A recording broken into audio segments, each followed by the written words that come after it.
Selamat hari Minggu rekan-rekan muda yang terkasih, khususnya rekan-rekan promotor gereja sejati. Semoga kita semua dalam keadaan sehat dan selalu dalam bimbingan Kristus, Sang Penyelamat kita. Perkenalkan, nama saya Frater Rico Nababan SX. Saya dari Serikat Misionaris Xaverian. Saat ini saya sedang studi filsafat di Sekolah Tinggi Filsafat Riyarkara, Jakarta. Saya Frater Skolastikat Xaverian tingkat 3 yang saat ini tinggal di Cempaka Putih Raya, Jakarta Pusat. Rekan-rekan muda yang terkasih, minggu ini kita merayakan Hari Raya Tuhan kita Yesus Kristus, Raja Semesta Alam. Minggu ini juga menjadi akhir tahun liturgi sebelum kita memasuki masa Advent.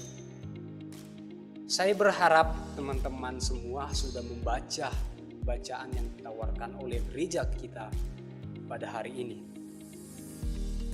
Apa sih yang bisa teman-teman bayangkan ketika kita berbicara soal sosok seorang raja? Apakah seorang raja harus memiliki banyak harta? Apakah seorang raja harus memiliki banyak pelayan? Ataukah memiliki kekuatan super seperti para anggota Avenger yang kapanpun siap untuk memusnahkan musuh? Menurut saya, pandangan itu tidak ada salahnya. Akan tetapi, apakah pandangan itu cocok kita lekatkan kepada Tuhan kita Yesus Kristus, Raja Semesta Alam? Dalam Injil hari ini, kita melihat bahwa Yesus mendapat banyak tantangan dalam mewujudkan karya keselamatan Allah melalui jalan salib. Saat disalib, Yesus mendapat ejekan, olokan, dan hujatan dari para pemimpin agama, para prajurit, dan juga dari salah seorang penjahat yang ada di sebelah Yesus.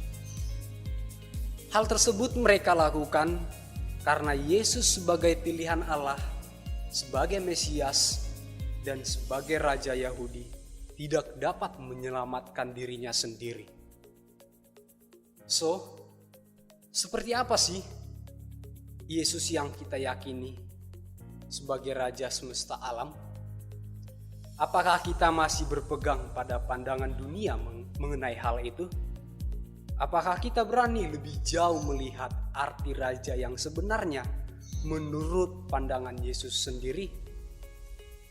Dalam pewartaan kerajaan Allah, Yesus selalu menghadirkan damai, sukacita, dan keselamatan.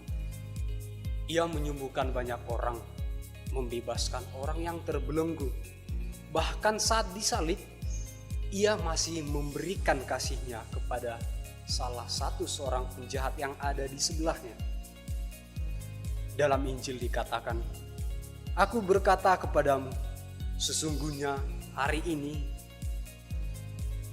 juga engkau akan ada bersama-sama dengan aku di dalam Firdaus." Bahkan Yesus juga berdoa bagi orang-orang yang telah menyalibkannya. "Ya Bapa, ampunilah mereka, sebab mereka tidak tahu apa yang mereka perbuat." Itulah gambaran raja yang ingin Yesus sampaikan kepada kita, yaitu raja yang selalu siap mengorbankan dirinya sampai mati di kayu salib untuk memberikan kasih-Nya yang besar kepada seluruh ciptaannya. Allah mengajak kita ambil bagian dalam kemuliaan Tuhan Yesus, yaitu dengan hidup sesuai ajaran iman kita yang diwujudkan dengan kasih. Sebagai pengikut Kristus, kita juga harus berani memanggul salib kita masing-masing. Mungkin kita juga memiliki pengalaman yang sama dengan Yesus, yaitu pengalaman penolakan, ejekan, hujatan yang memang pada kenyataannya membuat kita sakit hati dan bahkan membuat kita patah semangat. Dalam menjalani hidup kita, sehari-hari perlu menyadari bahwa ada hal yang memang bisa kita kendalikan dan ada juga hal yang sama sekali tidak bisa kita kendalikan. Apa yang di luar itu termasuk perkataan orang lain yang ingin melemahkan iman kita dan juga melemahkan semangat kita. Biarlah berjalan dengan semestinya dan tidak perlu ambil pusing, karena itu akan membuat hidup kita malah semakin rumit. Kita bisa mengendalikan diri kita untuk selalu setia dan percaya kepada Tuhan, Sang Raja, yang akan memberi kita kekuatan dalam memikul salib kita setiap hari. Rekan-rekan muda yang terkasih, dalam refleksi saya, kita semua juga diajak untuk menjadi raja dan ratu. Raja dan ratu yang selalu siap terus-menerus melakukan pertobatan, seperti salah seorang penjahat yang ada di sebelah Yesus, dan juga sebagai raja dan ratu yang selalu siap untuk mau memberikan kasih, memaafkan orang-orang yang melakukan kesalahan pada diri kita. Semoga Tuhan memberkati. Amin.